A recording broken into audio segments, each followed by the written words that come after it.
أعوذ بالله من الشيطان الرجيم. بسم الله الرحمن الرحيم. كافها يا عين صاد.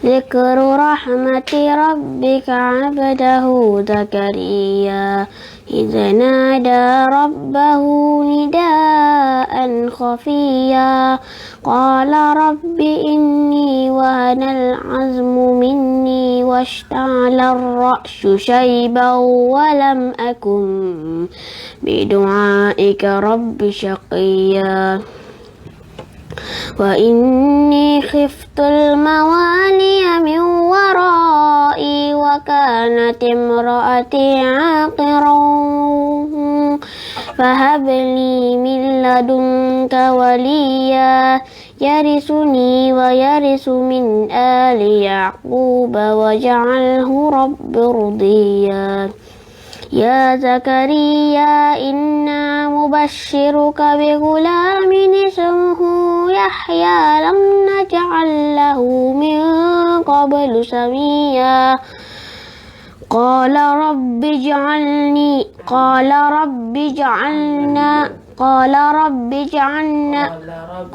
رب أنى يكون لي غلام وكانت امرأتي عاقرا وقد بلغت من الكبر عتيا قال كذلك قال ربك هو علي هين وقد خلقتك من قبل ولم تك شيئا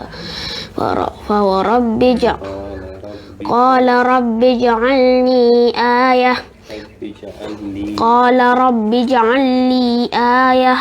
قال آيتك ألا تكلم الناس 3 ليال سويا فخرج على قومه من المحراب فأوحى إليهم أن سبحوا بكرة وعشيا يا يحيى خذ الكتاب بقوة وآتيناه الحكم صبيا وحنانا من لدنا وزكاة وكان تقيا وبرا بوالديه ولم يكن جبارا عصيا وسلام عليه يوم ولد ويوم يموت ويوم يبعث حيا.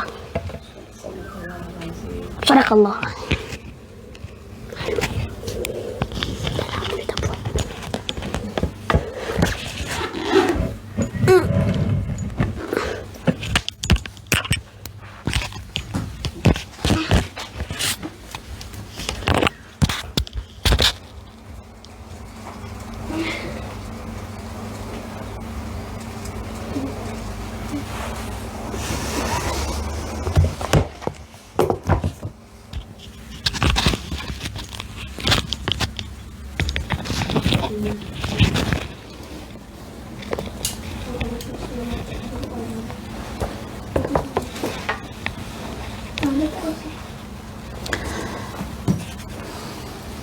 Bismillahirrahmanirrahim. Assalamualaikum warahmatullahi wabarakatuh. Innal hamdalillah nahmaduhu wa nasta'inuhu wa nastaghfiruh wa na'udzu billahi min syururi anfusina wa min sayyiati a'malina. Man yahdihillahu fala mudilla lahu wa man yudlil fala hadiya lahu. Asyhadu an la ilaha illallah wa asyhadu anna Muhammadan abduhu wa rasuluh. Allahumma salli ala Muhammad wa ala ali Muhammad kama sallaita ala Ibrahim wa ala ali Ibrahim wa barik ala Muhammad wa ala ali Muhammad kama barakta ala Ibrahim wa ala ali Ibrahim fil alamin innaka Hamidum Majid. Rabbi shrah li sadri wa yassir li amri wahlul 'uqdatam min lisani yafqahu qawli. Rabbi zidni ilman warzuqni fahman. Allahumma inna nas'aluka ilman nafi'an wa rizqan tayyiban wa amalan mutaqabbalan wa na'udzu bika min ilmin la yanfa' wa min qalbin la yakhsha wa min nafsin la tashba wa min da'watin la yustajabu laha. Allahumma arinal haqqa haqqa warzuqna ittiba'ah wa arinal batila batila warzuqna ijtinaba. Amin ya rabbal alamin. Semakin hari kita semakin banyak mempelajari ilmu Allah. Semakin banyak ilmu yang Allah bagi ke kita, semakin rasa takut diri kita ini terhadap pertambahan ilmu. Sebab bertambahnya ilmu bukan menjamin bertambahnya petunjuk, tetapi setiap pertambahan petunjuk sudah tentu dimulakan dengan ilmu. Tetapi setiap orang berilmu belum tentu dia akan mendapatkan petunjuk. Sempat tadi mendengar bacaan anak saya yang kecil di pagi hari surah Toha. Beliau menyebut firman Allah, fa'asa Adama rabbahu faghawa. Fa'asa Adamu rabbahu faghawa. Adam bermaksiat kepada Tuhannya, maka jadilah Adam itu orang yang sesat.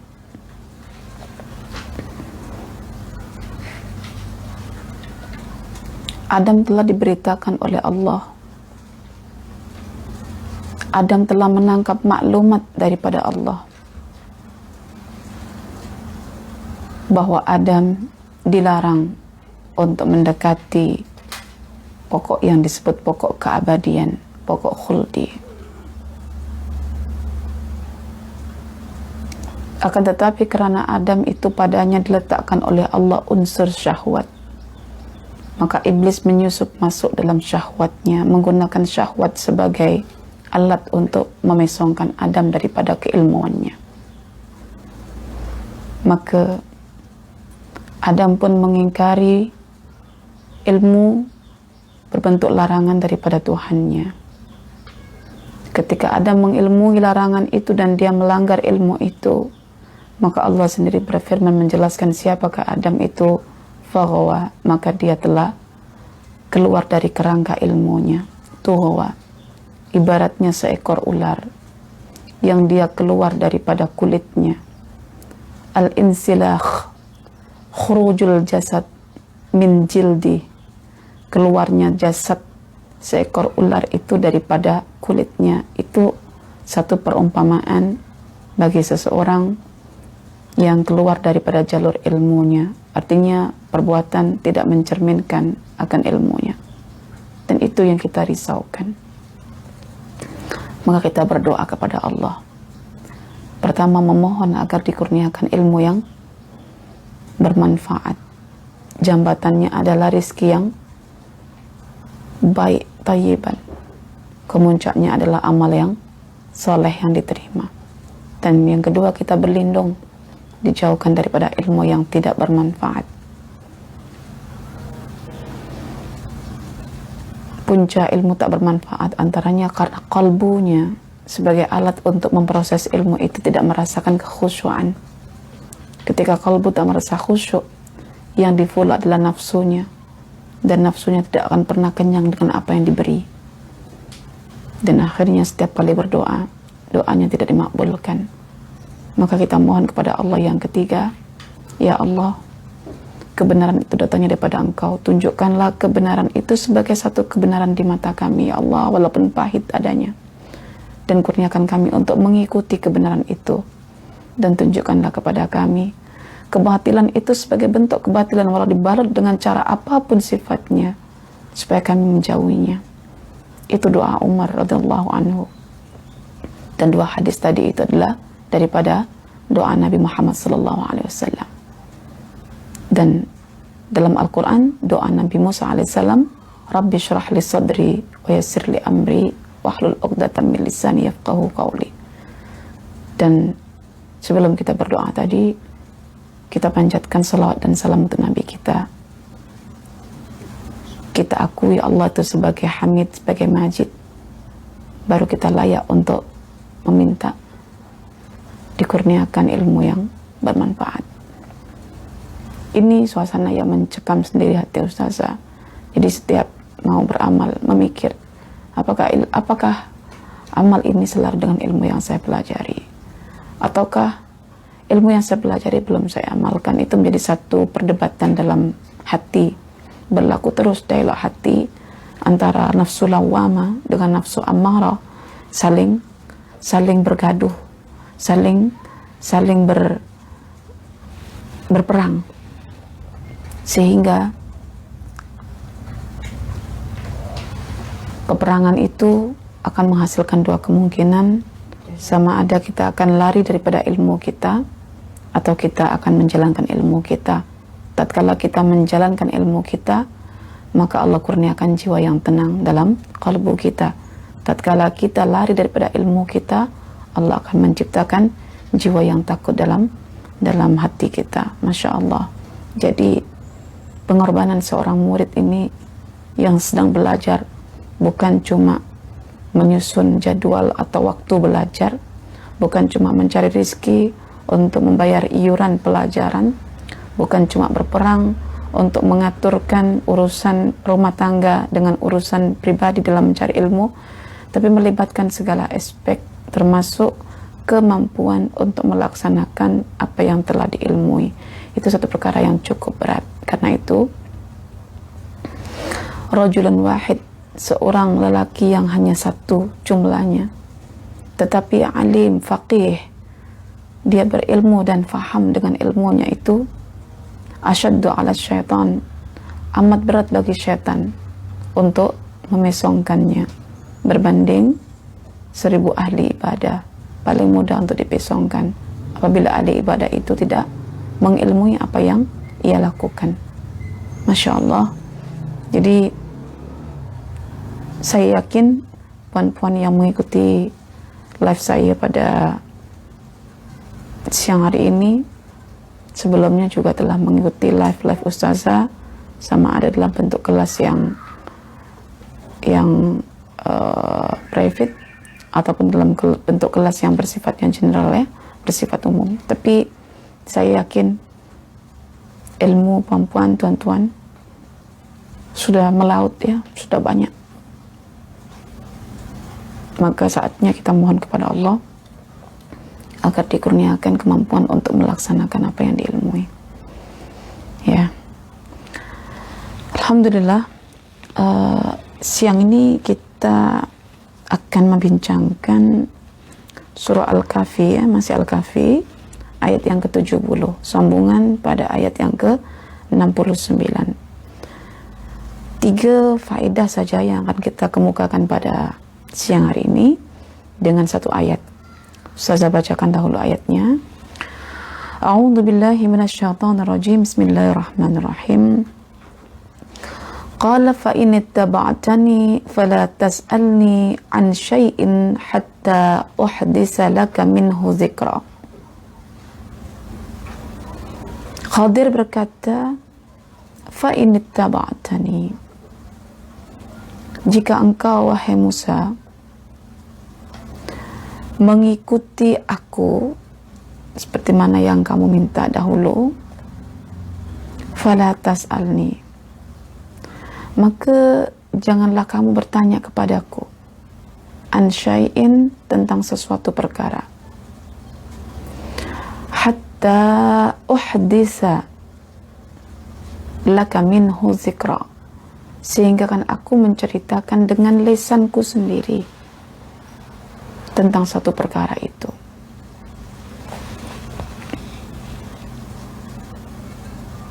Kalau bahasa kita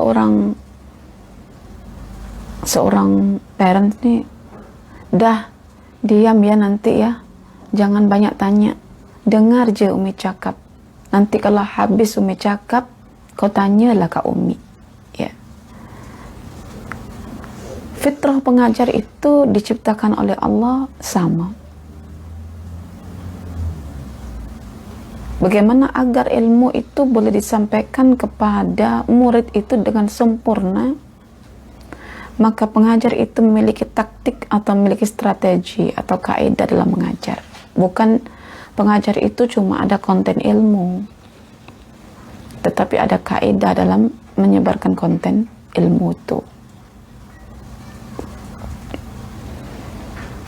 Ketika saya merujuk kepada tafsir Al-Imam Ibnu Ashur, ya, dalam kitabnya yang bertajuk At-Tahrir wa Tanwir,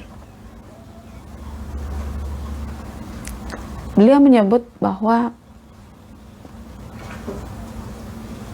Nabi Musa alaihissalam sanggup untuk mengatakan kepada Khadir,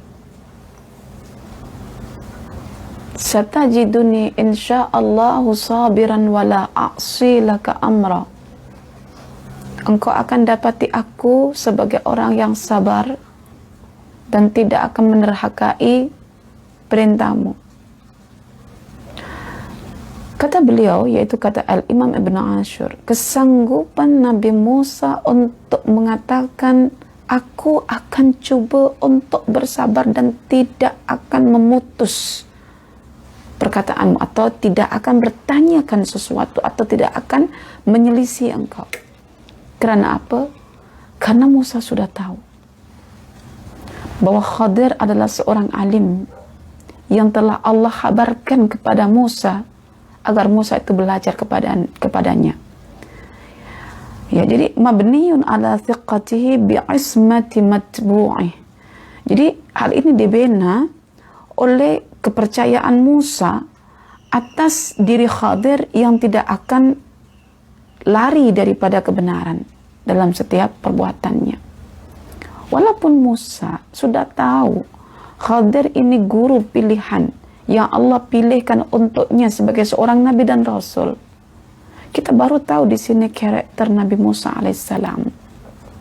Dan karakternya selama ini kita faham itu karakternya tak mudah bersabar. Tahukah kita kenapa Nabi Musa bersabar? Terlalu cerdik. Jadi orang terlalu cerdik itu tak mudah untuk bersabar. Makanya kenapa banyak orang yang panas baran itu dasarnya orangnya cerdik dulu. Ya. Ya. Hanya saja Musa alaihissalam ini hatinya telah dipenuhi oleh wahyu Allah, sehingga ketika apa saja yang dilakukannya itu menyelisihi daripada apa yang telah diwahyukan oleh Allah, misalnya hatinya terus menjadi lembut semula, sedar dan bertaubat kepada Allah. Dan inilah cara Nabi Musa mengajarkan kepada kita semuanya bagaimana kita boleh meraih surga dengan dosa kita. Seperti mana Adam alaihissalam mengajar kepada kita bagaimana boleh masuk surga kembali, dengan cara apa? Dengan cara melalui dosa, yaitu bertaubat kembali kepada Allah Ta'ala. Bahkan guru kepada Al-Imam Ibn Qayyim Al-Jauziyah mengatakan begini, tidak ada sesuatu yang Allah takdirkan kepada kalian melainkan baik semata. Bahkan ketika Allah mentakdirkan kemaksiatan kepada Anda, itu baik untuk Anda, asalkan Anda bertaubat selepas berbuat maksiat. Masya Allah. Semua baik buruk yang berlaku di atas permukaan bumi ini atas rububiyah Allah, atas pengaturan Allah. Dan kita kena mengambil kira perkara tersebut, sehingga tidak muncul satu rumutan muka kepada Allah, satu keluhan hati kepada Allah, tetapi kita akan berlapang dada selari dengan ayat yang berbunyi Alhamdulillahi Rabbil Alamin, bahwa semesta alam dicipta disebabkan karena Alhamdulillah, pujian untuk Allah. Anda jatuh, berlakunya jatuh atas dasar Alhamdulillah. Anda berjaya, berjayanya Anda itu disebabkan atas dasar Alhamdulillah. Kullu syai' mabniyun ala hamdillah. Segala sesuatu itu dibangun atas dasar pujian untuk Allah Ta'ala. Baik. Itu tadi kata Al-Imam Ibn Ashur. Kita masih ingat Nabi Musa alaihissalam meminta merayu kepada Khadir. Hal attabi'uka, bolehkah aku mengikuti kamu wahai Khadir? Jawabannya Khadir, bukan tak boleh, bukan. Kena ada syarat. Syaratnya ittiba itu adalah musabarah, berusaha untuk sabar.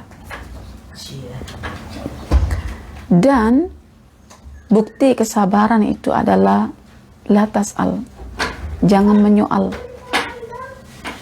Jangan menyoal. Di sini saya sendiri berpikir, kalau hidup kita adalah ittiba kepada sunnah Nabi Sallallahu Alaihi Wasallam, sungguh perkataan itu mudah untuk diucapkan oleh lisan, namun berat untuk diamalkan oleh anggota badan. Mengapa? Sebab ketika ittiba itu kita perlukan kesabaran. Ya, akan ada orang yang bahma kita, ada orang yang akan label kita macam-macam, akan ada orang yang tak sukakan dengan kita lalu fitnah kita, akan ada banyak syaitan-syaitan dari kalangan jin dan manusia yang membisikkan kata-kata buruk dalam hati kita. Masya Allah. Jadi ittiba itu dapat dijalankan ketika syaratnya terpenuhi, dan syarat ittiba itu adalah al-musabarah, dan bentuk musabarah itu adalah adamus soal, tidak ada persoalan kepada orang yang diikuti. Kenapa begini, kenapa begitu? Kalau kita sudah tahu orang itu merupakan pilihan Allah Subhanahu wa Ta'ala, dan kita berusaha dalam menyampaikan sesuatu hanya menyampaikan apa yang disampaikan oleh Rasul pilihan Allah yang terlepas dari dosa, yaitu Rasulullah Sallallahu Alaihi Wasallam. Yang kata-kata Rasul itu disambung oleh pewarisnya, para khulafa ar-rasyidin, disambung oleh sahabat-sahabat yang lain, disambung lagi oleh para tabi'in, para tabi'ut tabi'in, tabi'ut tabi'in, tabi'in. Masya Allah. Jadi rangkaian ilmu itu bersinambung, ya, sampai akhirnya kita sendiri tidak ada kelayakan untuk menafsirkan sesuatu daripada ayat-ayat Allah tanpa merujuk kepada apa yang telah dijelaskan oleh Rasulullah, para sahabat dalam hadis, dalam sunnah, ataupun dalam asar dan khabar mereka.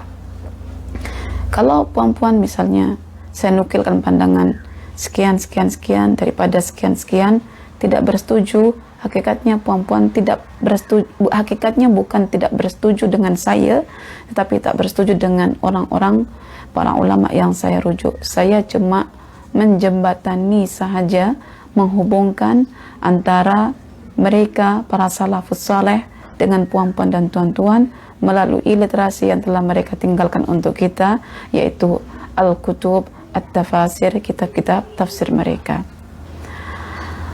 Baik. Jadi itu 3 poin, ada ittiba, ada musabarah, dan ada ketiadaan soal, ya. Oke. Baik. Kita masuk pada faedah yang pertama pada ayat yang ini, ya, yang sudah punya kitabnya, ya, kitab ini ya. Kalau yang baru follow boleh terus dapatkan di Rami. Faedah yang pertama pada ayat yang ke-70 ini adalah guru berhak menetapkan syarat jika memang ada maslahat. Seorang guru ketika dia hendak mengajarkan ilmunya, ilmu dalam bentuk perbuatan ataupun dalam bentuk kata-kata, guru ini berhak untuk menetapkan sebuah syarat, asalkan pada syarat ini ada kemaslahatan, ada sisi baiknya untuk murid tersebut. Apakah syarat yang dikemukakan oleh Khadir ketika Khadir telah melepaskan Musa untuk mengikutinya? Sudah ada green light, Musa, kau boleh follow. Jika kamu sudah mengatakan diri kamu akan bersabar dan tidak akan menderhakai perintahku, kamu boleh follow. Cuma ada satu syarat lagi. Belum habis syaratnya, bukan cukup sabar saja, dijelaskan berikutnya. Syaratnya satu lagi adalah fala tas'alni, jangan kamu bertanya. Jangan kamu bertanya, ya, jangan bertanya. Kita mungkin akan bertanya, apa sisi kemaslahatan, kebaikan pada diri seorang murid dengan adanya syarat yang ditetapkan oleh guru sekian? Ketahuilah, tidak ada seorang guru apabila dia punya komitmen untuk mengajar, melainkan dia berusaha untuk menyempurnakan ilmu yang akan disampaikan kepada muridnya. Itu guru yang ikhlas. Maka dia sanggup menggadaikan waktunya, sanggup menggadaikan kenikmatannya, sanggup menahan tidak makan, tidak tidur, untuk melengkapkan data-data kajian yang akan disampaikan kepada murid-muridnya. Itu guru, perempuan. Itu guru.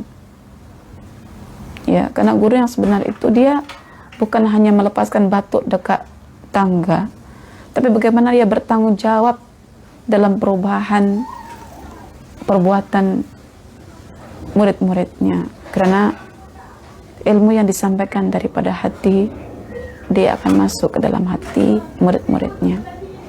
Maka seorang guru yang bijaksana di sini menentukan syarat yang terbaik untuk muridnya. Kalau saya bagi syarat pada puan-puan dan tuan-tuan mungkin tidak mau. Tetapi ketika puan-puan dan tuan-tuan sudah melihat ayat ini, puan-puan akan menantikan, Ustazah bagi syarat dong. Ustazah boleh tak bagi syarat? Boleh. Puan-puan tuan-tuan, jangan banyak bertanya. Dengar dulu sampai habis, baru buat soalan. Biasanya kan begitu. Itu syarat yang ditetapkan juga oleh Khadir. Baru mula Bismillahirrahmanirrahim. Baru kita baca terjemahannya. Sudah tanya macam-macam. Ini bagaimana ini? Ini bagaimana nih? Yang lainnya sudah paham. Dengar dulu. Dengar dulu. Ustazah belum habis cakap. Baru permulaan. Ada puzzle-puzzle nanti akan tercantum satu-satu. Dengar dulu. Makanya belajar ilmu itu perlu kecerdasan, yaitu tahu adab. Tak tahu adab, gagal mendapatkan ilmu, puan-puan dan tuan-tuan. Oke. Apa sisi kebaikan tadi, syarat tadi? Setiap guru hendak menyampaikan ilmu itu dengan sempurna. Kalau diputus di tengah jalan, itu mengganggu fokus seorang guru. Ya, saya ambilkan di sini pandangannya Imam Ibnu Ashur. Ya, jadi apabila di tengah-tengah perjalanan itu seorang guru dikomplain, disoal, diserang oleh murid-muridnya, justru hal ini hanya akan menggagalkan fokus seorang guru dalam menyampaikan ilmu secara sempurna. Ya. Ada permulaan, ada akhir. Dan Quran mengatakan walal akhiratu khairul laka minal ula. Yang terakhir itu lebih baik daripada yang pertama. Sehingga umat Islam dikatakan sebagai khairu ummah karena dia umat yang terakhir. Sehingga Rasulullah dianggap sebagai khatimul anbiya karena dia sebagai nabi yang paling sempurna.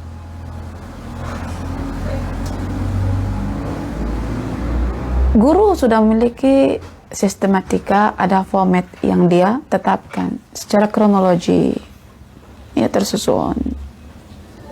Apabila kita sudah tahu sistem yang diajarkan seorang guru itu adalah kronologi tersistemkan, maka lebih baik dengar, fokuskan pendengaran, hati dalam mengolah pendengaran, dan satu perasaan seolah-olah kita tengah berdialog dengan ayat-ayat Allah. Kita melihat Allah di situ dalam ayat-ayat itu. Ya, jadi itu.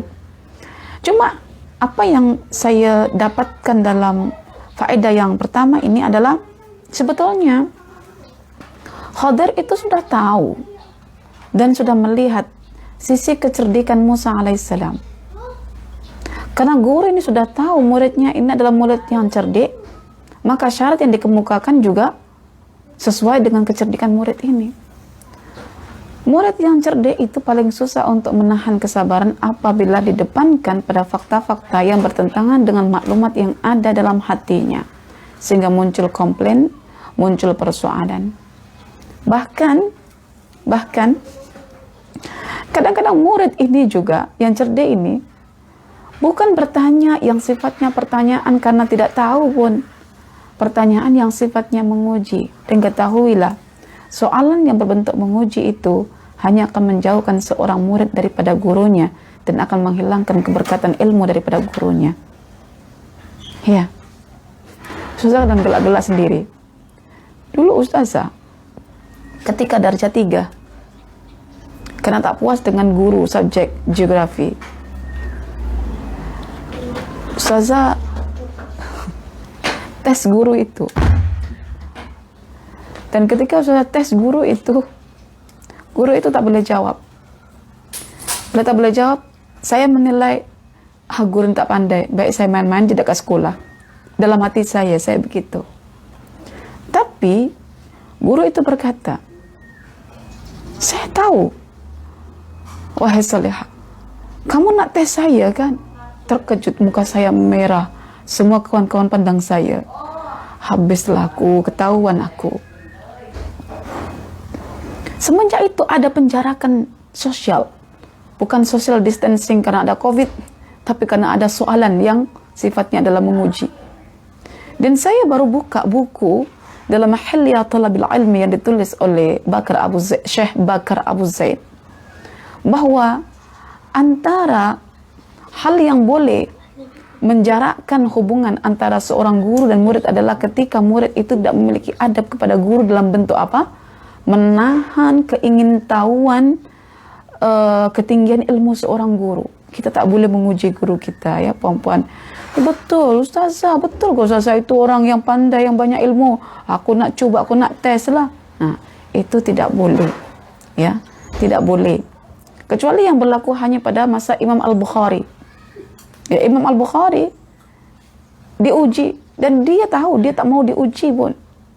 Ketika diuji dengan 100 hadis plus dengan sanadnya, ya, Imam Bukhari tak mau. Tapi karena dipaksa untuk mengetahui kredibiliti keilmuannya, terpaksa bukan nak tunjukkan diri, biar selesai pertelingkahan, dia susun 100 hadis itu dengan sanadnya sekali dalam satu masa. Maka semua mengakui siapakah Imam Al-Bukhari. Jadi Khadir di sini tahu Musa ini seorang nabi yang cerdik. Dan kecerdikannya ini boleh membuatnya tidak bersabar. Dan bentuk ketidaksabarannya ini adalah menyoal sebelum tiba waktunya untuk dijelaskan. Menyoal sebelum tiba waktunya untuk dijelaskan. Ada sifat ajula, tergesa-gesa, dan ini potensi dalam setiap para penuntut ilmu sebetulnya. Maka kita kena belajar adab di situ untuk menghalang potensi tadi itu agar tidak bermaharaja lela. Jadi saya melihat Khadir ini tahu Musa itu seorang murid yang cerdik. Jadi ketika Musa dihadapkan pada kejadian nanti yang dilakukan, ya, yang Khadir lakukan, pasti Musa tidak akan sabar. Pasti Musa akan banyak bertanya. Maka Khadir, ya, untuk kemaslahatan Musa melarang dari awal fala tas'alni. Mungkin saya juga kena belajar di sini.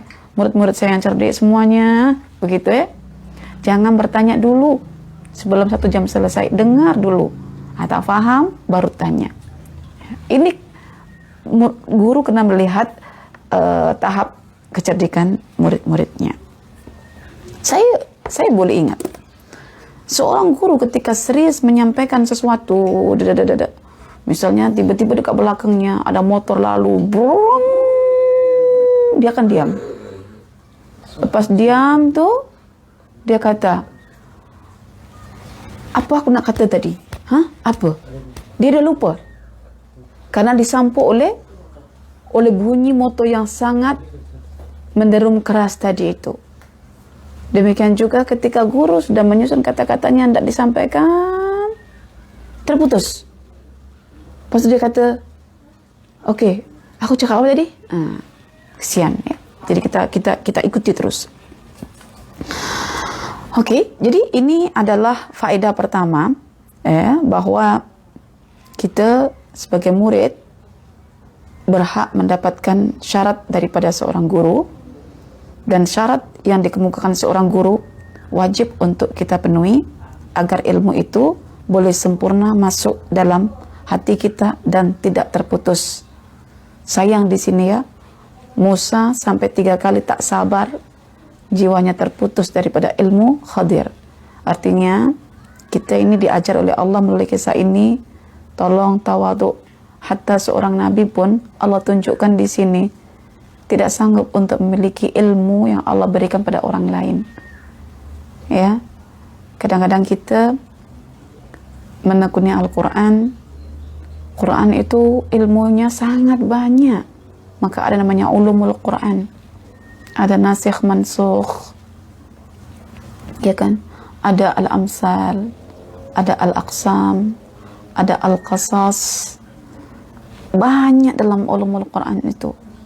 Lalu kita menyanggupkan diri kita untuk mengajar satu Al-Quran 30 juzuk dalam semua aspek ilmu. Masya Allah, bagi kita itu berat.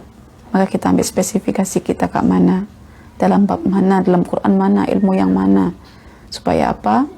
Supaya murid juga mendapatkan keilmuan daripada kita ini secara lengkap, baik, tersusun, dan tidak saling clash satu sama lain.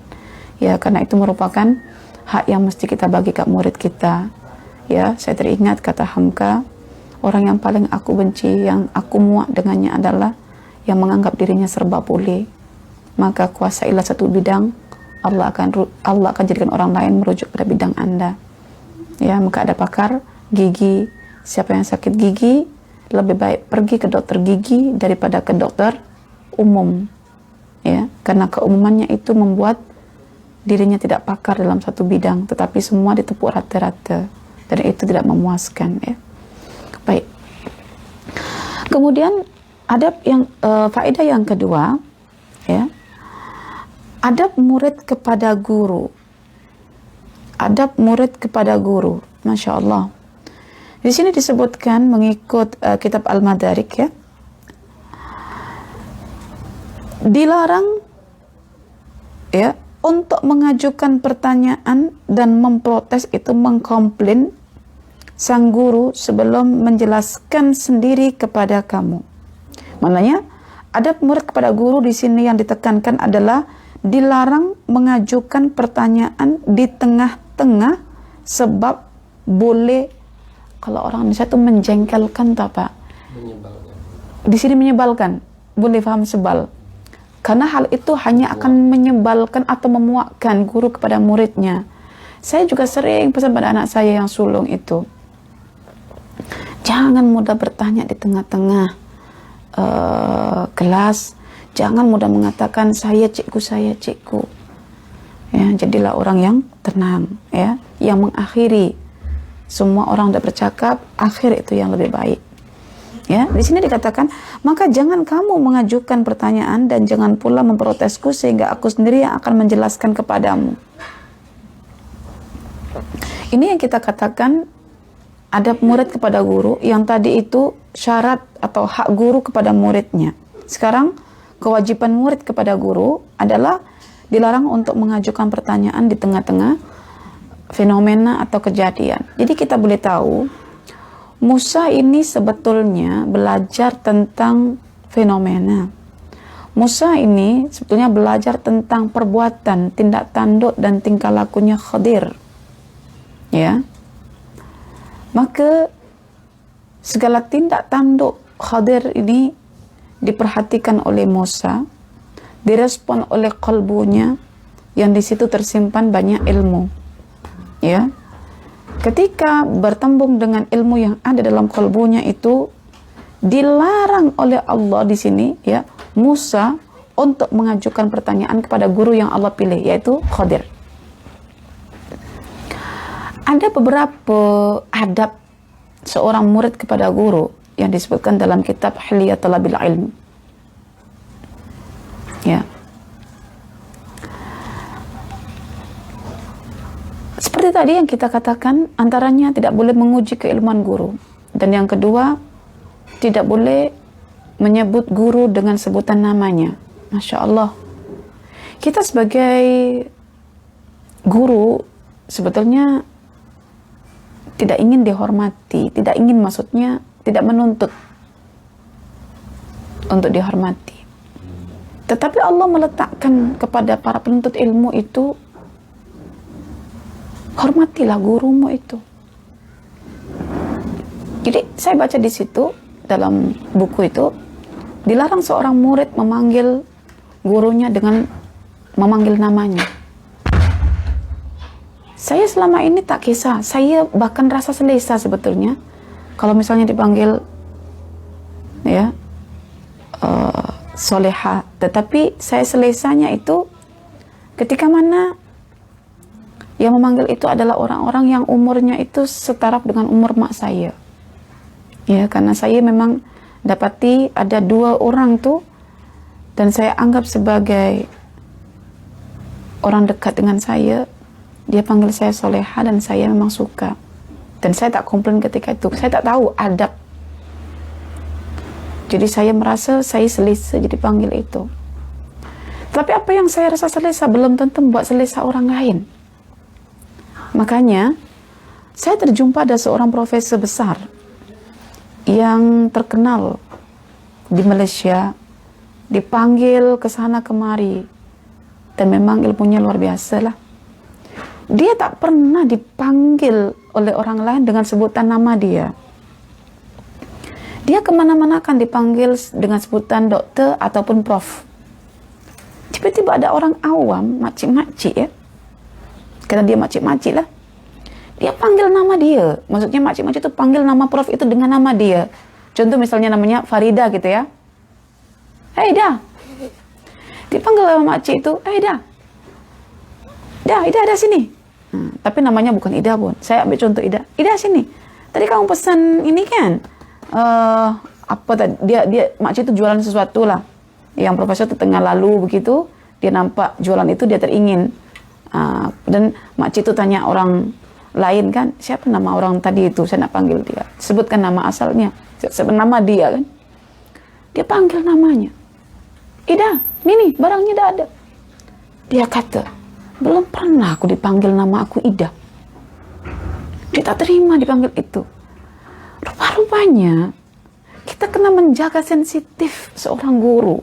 Walaupun kita katakan guru itu memang kalau ikhlas karena Allah dipanggil apa sahaja, itu tak kisah. Itu guru lah. Maknanya kalau dia sensitif ketika dipanggil namanya, itu urusan dia dengan Allah.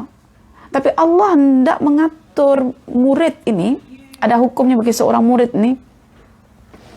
Kamu hargailah dia. Tapi bagaimana dia menghargai sementara makcik itu tak tahu dia seorang profesor. Ya. Jadi yang tahu seorang guru itu bukan anak, bukan orang lain, tapi murid itu yang paling tahu tentang siapa gurunya. Ya, maka dia kena panggil dengan sebutan ya syekhi, ya, syekh, ya, panggilan syekh atau ustaz. Panggilan-panggilan yang ada muru'ah, ada satu kehormatan. Ya macam inilah saya contohkannya dalam Al-Quran. Kalau Allah perintahkan kita untuk memberi, Allah katakan, ketika kamu memberi, jangan sekali-kali karena kamu meminta balasan dari orang yang kamu beri. Itu untuk memberi. Jadi ketika kita beri, orang tak balas dengan senyum, oke lah. Tetapi cantiknya ketika Allah berkata kepada orang diberi, jika kamu diberi, tolong balasi pemberian itu dengan yang terbaik. Jangan sampai begini, aku orang diberi ini tak mesti nak balas kebaikan. Kan orang beri kan patutnya kan ikhlas. Dan kalau ikhlas tuh tak ada tuntutan duniawi untuk dibagi senyum, ke dibagi balasan, suka hati aku kan. Nah, tak boleh. Ada 2 aturan untuk Allah. Ada 2 aturan yang Allah bagi. Untuk pemberi dilarang untuk mendapatkan pujian dari manusia. Dan untuk yang diberi, jangan lupa memuji kepada orang yang diberi. Jika pemberi itu tetap menantikan pujian orang lain dan dia merasa kecil hati kerana dia tak dipuji, maka hukuman ini untuk pemberi ini direct kepada Allah. Tapi yang diberi, Allah katakan, kamu kena balas balik kebaikan itu. Walaupun dengan senyuman dan ucapkan, jazakallah khairan katsira. Allah, saya alhamdulillah lah. Kita belajar dulu memang diatur sebutan lah kan. ya doktor, ya ustaz, ya syekh, kan? Kita panggil begitu semua. Ternyata walaupun itu tak diminta oleh pengajar, oleh seorang penyampai, oleh seorang guru, tapi itu boleh menenangkan jiwanya. Ya, menenangkan karena ada unsur penghormatan, dan kita menghormati guru itu karena ilmu yang ada dalam jiwanya. Oke. Jadi di sini sebab-sebab yang boleh menjengkelkan, ya, membuat geram hati seorang guru. Guru geram ustaz. Ya kita anggap tak semua guru samalah.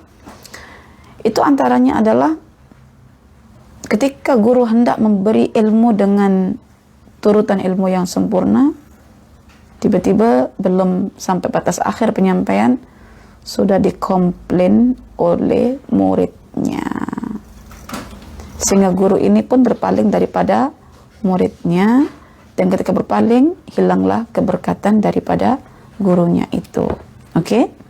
Dan yang terakhir, hendaknya seorang murid tidak bergegas untuk membantah gurunya. Tidak bergegas itu tidak terus bersegera. Bermakna saya melihat orang belajar ini, adab yang pertama ditonjolkan selain adabnya kepada Allah adalah adab dengan diri sendiri, yaitu melatih diri untuk sabar. Sabar. Macam kisah Abdullah bin Umar itu, Allah bagi kefahaman itu dari umur kecil, umur 10 tahun, ya.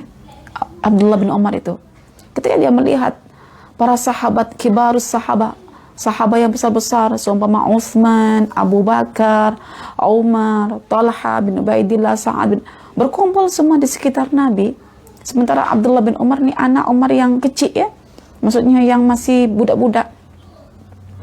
Walaupun dia tahu jawabannya atas pertanyaan Nabi, yang jawab pertanyaan itu tak dimiliki oleh satu pun di antara para sahabat, Abdullah bin Umar ini dia boleh tahan dirinya untuk memuliakan orang-orang tua agar tak dipermalukan. Kita orang dah tua begini tak faham, nih budak kecil dah faham. Jadi dia menjaga. Jadi saya melihat Abdullah bin Umar ini lebih cerdik daripada ayahnya ternyata masa kecil itu. So ayahnya mengatakan, wahai Ibnu Umar, wahai Abdullah, kenapa kamu ketika tahu jawaban kamu tak cakap pada Nabi? Saya segan ayah dengan sahabat-sahabat ayah yang besar. Saya tak nak mendahului mereka. Masya Allah. Saya melihat anak umur 10 tahun, saya posisikan diri saya ketika itu, andai kata sebagai seorang murid yang cerdas, andai kata lah, memang dah tak sabar dah. Itu yang saya bagi tahu hadis ini kepada anak-anak saya. Walaupun engkau dah banyak ilmu dalam hati kamu, ketika ada berkumpul dengan kawan-kawan yang lain, jangan menganggap anda dengan saya. Kita paling tak suka dengan ungkapan saya. Sampai akhirnya orang tak boleh jawab, Ustaz bertanya kepada engkau jawab, itu menjaga marwah kamu. Daripada jawab awal-awal tapi salah lagi. Yang diam-diam terakhir betul lagi, kan malu. Ya. Di sini ada sebutan kata hatta, ya. Hendaknya seorang murid tidak bergegas membantah gurunya. Kan di sini kan ada ungkapan hatta uhdisa laka minhu dzikra. Jangan engkau bertanya. Pertanyaan jangan, ini maksudnya bukan pertanyaan. Ungkapan jangan engkau bertanya itu bukan larangan sampai bila-bila, ada batasnya. Jadi bertanya itu bukan sesuatu yang terlarang dalam perbahasan ilmu. Justru Allah meminta kita, fas'alu ahla zikri in kuntum la ta'lamun. Bertanyalah kamu kepada ahli zikr jika kamu tak tahu. Tapi ada adabnya bila kita nak meluahkan pertanyaan itu. Ini adabnya pada kisah Musa. Ya. Di situ ada pembatas, ya, lafaz hatta. Jangan kamu bertanyakan kepadaku tentang sesuatu sehinggalah, ya, tiba masanya aku akan menjelaskan kepadamu dan kamu tak faham ketika aku jelaskan, kau bertanya.